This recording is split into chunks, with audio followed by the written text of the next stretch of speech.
तस्मै श्री गुरुवे नमः। मंगलमूर्ति सद्गुरु मिलवै सर्वाधार।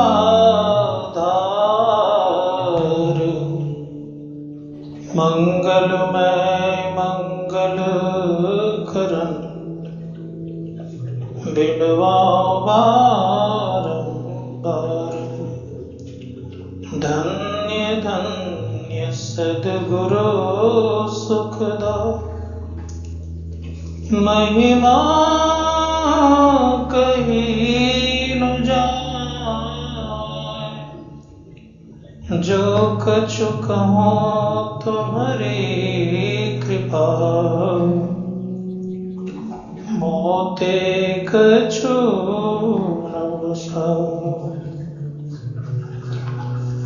विश्व ब्रह्मांड के नायक सर्वक्षण स्मरणीय संत सदगुरु महर्षि नहीं ब्रह्मा जी महाराज को पाद पद्म नमन। सदगुरु महर्षि संत ब्रह्मा जी महाराज को पाद पद्म कोटि सौ नमन। परमादरणीय हमारे इस BS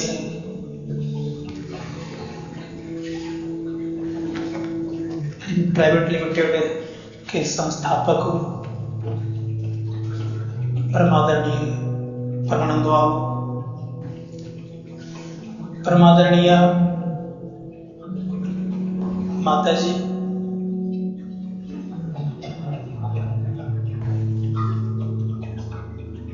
संवेद आदरणीय सज्जन आदरणीय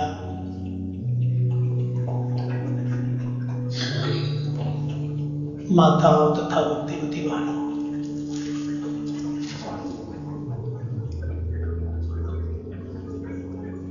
अभी हमारे परम सम्मान्य परमानंद कह रहे थे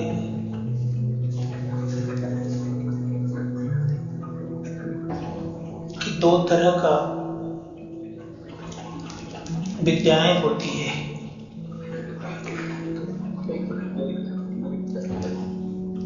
वैज्ञानिक दृष्टिकोण से अगर कहा जाए तो एक फिजिक्स है और दूसरा मेटाफिजिक्स है। इसको इस तरह से भी कह सकते हैं, एक भौतिकता और दूसरा आध्यात्मिकता। भौतिकता के चरम सीमा पर अगर पहुंच भी हम जाते हैं तो परम सुख की प्राप्ति संभव नहीं है। भौतिकता के जो सुख है ये आता है और जाता है। उदाहरण रूप में जैसे हमें भूख लगती है, भोजन करते हैं, पुनः भूख लगती है, प्यास लगती है, पानी पीते हैं, प्यास बुझ जाती है, पुनः प्यास लगती है। किसी वस्तु की आवश्यकता पड़ी, उस वस्तु का आपने सदुपयोग कर लिया, फिर वो वस्तु का सदुपयोग खत्म हो गया, फिर आपको आवश्यकता पड़ गई। यह क्रम चलते रहता है। शास्त्रकार कहते हैं लेकिन जो परम सुख है, परम आनंद है, एक बार लगने के बाद फिर दोबारा कभी छूटता नहीं, जाता नहीं। इसलिए आपने उपनिषद की वाणी को सुना होगा। उपनिषद में कहा गया होगा कि यह चेद वेदित सत्यमस्ति न चेरिया वेदिन माति विनिष्ठा भूतेषु भूतेषु चिद्धिरा प्रत्यास्माद लोकान्मृता भवन्ति। मानव जीवन में अगर इस जन्म में हमने ब्रह्म को जान लिया तब तो अति उत्तम है। अगर इस जन्म में ब्रह्म को नहीं जाना तो ऋषि मुनिगण कहते हैं कि बहुत बड़ी भारी हानि होगी। हानि क्या होगी? शास्त्र कहता है कि पुनर्जन्म जब मानते हैं हम लोग तो 84 लाख प्रकार की योनियां हैं। अगर हम आप मानव जीवन में अगर ब्रह्म को नहीं जाना तो 84 लाख प्रकार की योनियों में जाना संभव है और निश्चित है। जानना किस तरह से? ऋषियों ने कहा बार बार अगर मनुष्य जीवन चाहते हैं तो ब्रह्म के स्वरूप को ठीक ठीक जान लेना होगा,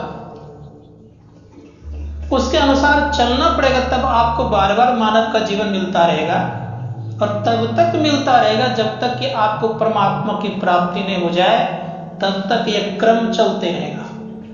इसीलिए ऋषि मुनियों ने कहा कि मानव जीवन का एक सर्वोच्च लक्ष्य है। क्या लक्ष्य है?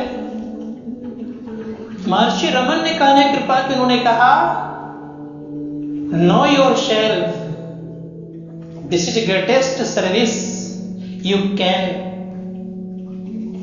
Give to the liberation. फिर उन्होंने कहने कृपा की you can give to the world. आपका सबसे मुख्य सर्विस क्या है?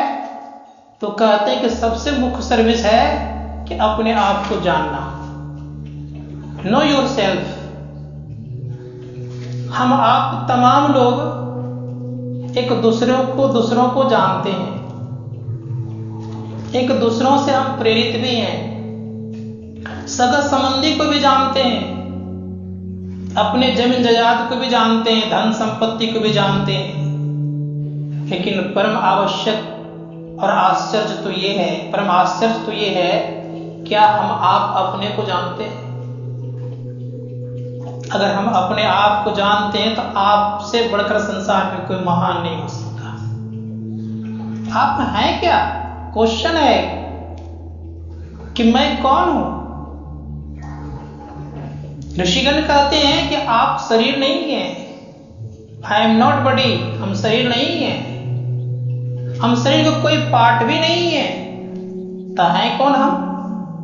ऋषियों ने कहा और अंग्रेजी के विद्वानों ने भी कहने की कृपा की कि आप आई एम सोल, मैं आत्मा। क्या आत्मा को हम लोग जानते हैं? और जब तक अपने आप को नहीं जानेंगे तो कोई व्यक्ति परम सुख की प्राप्ति कर ले, ये कदापि संभव नहीं है। किन्हीं को परम शांति मिल जाए, ये कदापि संभव नहीं है। परम शांति अगर चाहिए तो एक ही क्वेश्चन में सारा हल है। क्या? अपने आप को जानना। अपने आप को जानने के लिए कहीं बाह्य जगत में दौड़ने की आवश्यकता नहीं है। कहां चलना पड़ेगा? ऋषियों ने कहा कि हम तमाम लोग अंतर की यात्रा करने वाले व्यक्ति हैं और अनंत की यात्रा कर सकते हैं। अनंत की परिभाषा एक हुआ करता है, एक होते हैं अनंत का मतलब। जहां 2 4 का बात कर देंगे तो अनंत नहीं होगा। अनंत केवल परमात्मा होते, वहां तक की यात्रा करने की क्षमता हम आप में है, लेकिन हम अपने स्वरूप को भूल गए। किस प्रकार से? एक छोटा सा प्रसंग सुनाता हूं आपको। एक गड़ेरिया था, वो भेड़ बकरियों को चराया करता था। संजोग से जंगल में एक सिंह के बच्चे मिल गए, उसको भी लेते आया। आंख खुला हुआ नहीं था, लाया पास, पोसा पाला, बड़ा किया गया तो भेड़ बकरियां वाला उसमें गुण आ गया। जिधर जिधर भेड़ बकरियां जाती थी उधर वो भी जाता था। भेड़ बकरियां घास खाती तो वो भी घास खाने लग गए। संजोग से जंगल से एक सिंह आया तो सब भेड़ बकरियां भागने लग गए। जब भागने लगे तो परिणाम ये हो गया, वो भी भाग गया। अब उस बाघ को देख करके आश्चर्य लगता है कि मेरे प्रजाति के लोग और मुझे देख करके भाग रहा है। तो उसने क्या किया, तेजी से दौड़ करके उसको पकड़ा तो थर थर वो कांपने लगा। उस सिंह ने क्या किया, ले गया तालाब के किनारे और तालाब के किनारे लेकर के अपना प्रतिबिंब और उसका प्रतिबिंब दिखाया।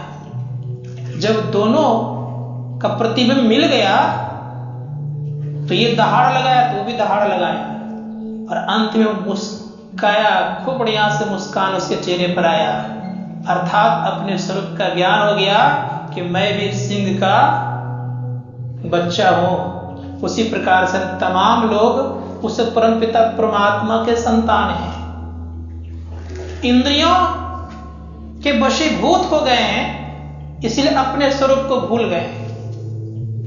ऋषि मुनिगण कहते हैं कि जो अपने स्वरूप को जान जाता है वो परमात्मा की तरह हो जाता है, परमात्मा ही हो जाते हैं। उदाहरण रूप में आपके यहाँ कोई बच्चा डॉक्टरी पढ़ता है, एक प्रोफेसर डॉक्टर ही रहते हैं, वो डॉक्टर पढ़ाते पढ़ाते पढ़ाते आपके बच्चे को डॉक्टर बना देता है। उसी प्रकार से अंतर की यात्रा करने के क्रम में संत महात्मा गणों ने कहा कि अंतर की यात्रा करने के क्रम में परमात्मा ने जो यात्रा का जो रखा है जगह, वो कहां से रखा है, तो बड़ा सुंदर शब्द कहा गया है। फिजिक्स के सिद्धांत को आप लोग अच्छी तरह जानते हैं कि जब दो वस्तुओं को जोड़ते हैं उसमें कुछ न कुछ स्पेस रहता है। उसी प्रकार से हम आपको परमात्मा ने जोड़ा है। आंख से नीचे वाले भाग को पिंड कहा और आंख से ऊपर वाले भाग को ब्रह्मांड कहा। इन दोनों के बीच में जो संधि स्थल है, यहां से परमात्मा ने अपने पास पहुंचने का रास्ता रखा है। रास्ता कैसा है? जिस रास्ते पर हम आप चलते हैं वो रास्ता तो आपका गिट्टी सीमेंट अलकतरा इत्यादि का बना हुआ है, लेकिन जिस रास्ते पर जीव चलता है वो रास्ता प्रकाश में और शब्द में है, याद रखिएगा। और प्रकाश और शब्द पर चलने वाला केवल जीवात्मा ही है। इसीलिए हम आपका रास्ता हुआ है, उस रास्ते पर जो चलता है, हमारे परम पूज्य गुरुदेव ने कहने कृपा की कि चलत पंथ सुख होत महाय। उस पंथ पर जो चलते हैं, उस रास्ते पर जो चलते हैं, उनको अपार सुख की प्राप्ति है और अपार सुख को पाते भी हैं। एक बार उस सुख को प्राप्त करने पर फिर कभी वो दुख का मुख नहीं देखता है, उनका आवागमन मिट जाता है। इसीलिए हम लोगों को कोशिश करना चाहिए, उस रास्ते पर चलना चाहिए। तो संत महात्मा गण कहते हैं जो उस रास्ते पर चलते हैं तो निश्चित है उनका एक न एक दिन बेड़ा पार लग जाता है। फिर उनका आना जाना बंद हो जाता है, आवागमन मिट जाता है। और सबसे बड़ा दुख क्या है पता है? संत महात्मा गण ने कहा, और हमारे गुरुदेव कहते हैं, आवागमन सम दुख दूजा है नहीं जग में कोई। इसके निवारण के लिए प्रभक्ति करनी चाहिए। हम लोग जब शरीर में आते हैं और जब संसार से जाते हैं, आना जाना जो भयंकर दुख है। आपके पुराणों में लिखा हुआ है कि जब आते हैं लोग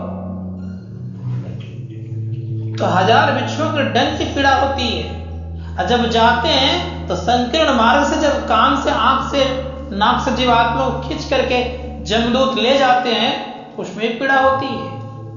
इसीलिए इससे अगर मुक्त होना चाहते हैं, ऋषि मुनियों ने कहा कि एक ही उपाय है। वो उपाय यह है कि हम आपके अंदर में एक दरवाजा है, उसका नाम है 10वां द्वार। उस द्वार से जो निकल जाएगा उनको जमदूत ले छुएगा, उनको जमराज पकड़ करके नहीं ले जाएगा। इसीलिए संत महात्मा ने कहा कि इसका भी खोज करना चाहिए। और जब तक इसका खोज नहीं करते हैं तब तक हम लोग पूर्ण वैज्ञानिक नहीं बन सकते। भौतिकता की खोज करने वाले अवश्य ही वैज्ञानिक कहलाते हैं और बड़े बड़े चीजों की खोज करते हैं, लेकिन जब अपने आप की खोज कर लेते हैं तो वही व्यक्ति महर्षि कहलाते और प्रभंस कहलाते हैं। इसलिए संत महात्मा ने कहा कि जो अपने आप को खोज लेते हैं वो भगवान के तरह हो जाते हैं, भगवान ही हो जाते हैं, ईश्वर ही हो जाते हैं। इसीलिए एक खोज तो अपना भी होना चाहिए। संसार के खोज में लगे रहते हैं हम आप रात दिन, ये भी आवश्यक है, क्योंकि इसके बिना शरीर चलेगा नहीं और शरीर के साथ साथ हम लोग ये कर्तव्य होना चाहिए कि अपना भी खोज होना चाहिए। तो कर्तव्य निर्वाहन करने हेतु इस शरीर में हम आप आए हुए हैं, लेकिन यह भी ख्याल रखें कि मेरा निज कर्तव्य क्या है। निज कर्तव्य है अपने का जानना, अपना बोध करना। इसलिए आप लोग बड़े भाग्यशाली जगह पर हैं। सब जगह आपको सारी व्यवस्थाएं देंगे, लेकिन यहाँ एक विशेष व्यवस्था आपको यह है कि यदा कदा आप लोगों को सत्संग भी प्राप्त होता है। और हमारे आदरणीय परमानंद का एक इच्छा रहती है कि प्रत्येक व्यक्ति अगर सदाचारी बन जाए तो दुनिया को हिलाने की ताकत रखती है। एक फ्रैंकलिन बहुत बड़े विद्वान हो गए, उन्होंने कहा कि लाखों व्यक्ति एक तरफ खड़े हो जाए और एक सदाचारी व्यक्ति एक तरफ खड़े हो जाए तो लाखों व्यक्ति को भारी पड़ जाता है। इसलिए सदाचारी जिंदगी जीना, लाखों पर आप एक हो जाएंगे। तो मैं कहना चाहूंगा आप लोगों से अवश्य, ये संत मत का ज्ञान है, यहाँ की बात भी बताता है और यहाँ के परे की बात बताता है। भौतिकता की बात मैं करता हूं और भौतिकता के परे की बात भी होती है। इसलिए हम लोग कोशिश करना चाहिए। कोई भी आप लोगों से पूछेगा कि जीवात्मा का रास्ता क्या है, तो आप डायरेक्ट कह सकते हैं कि जीवात्मा का रास्ता है प्रकाश और शब्द का। और प्रकाश शब्द कैसा? ये प्रकाश आपका कभी कभी कट जाता है, लेकिन भीतर का प्रकाश कभी कटता नहीं, सदैव जलते रहता है। और उस प्रकाश में जो एक बार चले जाते हैं तो फिर कभी वो भूलते नहीं है और सदा स्मरण रहता है। फिर उनके अंदर से अज्ञानता मिट जाती है। अंधकार में होने के नाते हम लोग भूलते रहते हैं। संतों ने कहा जो व्यक्ति अंधकार से प्रकाश में चला जाता है उनका जीवन सार्थक और धन्य हो जाता है। तो विशेष ना कहते हुए मैं इतना ही कहूंगा कि सबको इस पंथ पर चलना चाहिए और कर्तव्य निर्वहन हेतु जिस कार्य में जुड़े हुए हैं इसमें तन्मयता के साथ जुड़ते हुए अपना भी कर्तव्य करने का प्रयास करें। अपना कर्तव्य क्या? तो मैं इतना ही कहूंगा कि हम लोगों को कम से यह ख्याल रखना चाहिए कि मैं संसार में आया हूं, लेकिन संसार सहारा है लेकिन सर्वस्व नहीं। यह ख्याल रखिएगा। संसार प्रेम से श्री सद्गुरु महाराज की जय।